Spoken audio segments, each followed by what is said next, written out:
Rocky. They're lonely. I figured I'd maybe meet a nice widower who wanted somebody to look after him. But you asked me what I thought. Does that mean you met somebody? That's right, Rocky. Rocky wants to marry me. Well, how come your brother Sammy never mentioned this? Doesn't he know about it? No, Rocky, and don't tell him. I know already what he'll say about Elmer. About who? Oh, now, don't you laugh, Rocky. His name is Elmer Broth. Ouch. I met him through an exceptionally well-worded ad. And I consider myself very fortunate.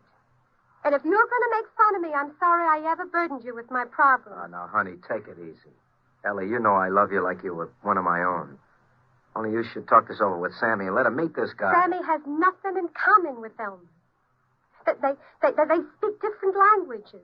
What does this guy talk? Hindustan or something? He happens to be a very cultured and refined gentleman.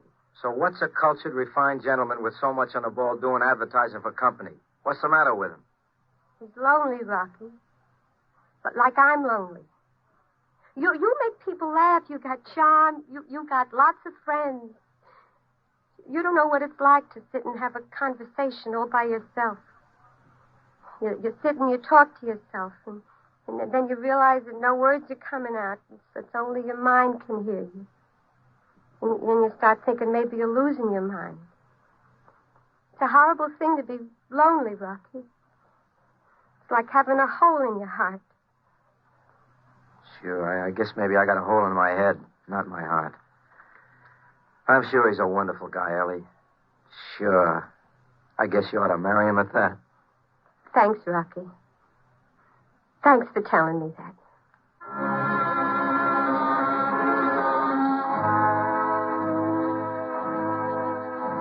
She thanked me for advising her to marry him. That was almost funny. Because I found out a lot of things after that. For example, I found out why she didn't want to tell Sammy and have him meet this Elmer. Ellie knew she shouldn't marry him. She was afraid Sammy would talk her into being sensible. She didn't want to be sensible. She just wanted to be married. So Ellie got her fella and got married. Sammy wasn't too happy about it. 6 months later, he got the real reaction.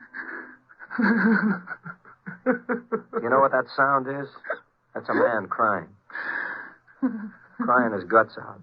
You know what it's like to sit and listen to a grown man? A guy you grew up with tear himself in two. And nothing you can do about it. Just sit and torture yourself. Bleed.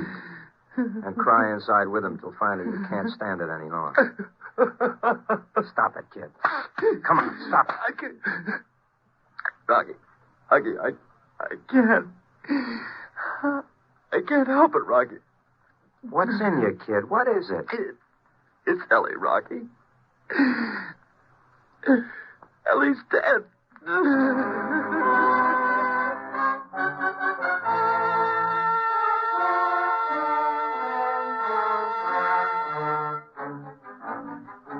I'll give you the details just like the lonely Mr. Fancy Pants from abroad gave it to the coroner at the inquest.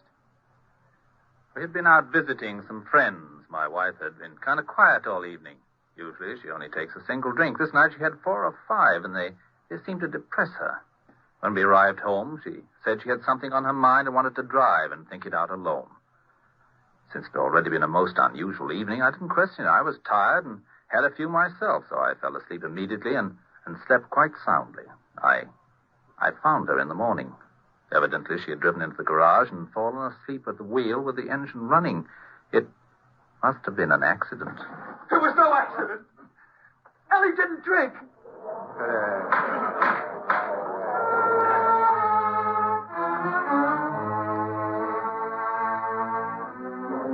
This court finds the deceased, Ellie Brunt, came to her death on the night of December 2nd by inhaling carbon monoxide fumes. Death was accidental. There was no accident. He killed her, I tell you. He killed her, and I'll kill him. All right, easy, kid. Come on, Sam. Quiet.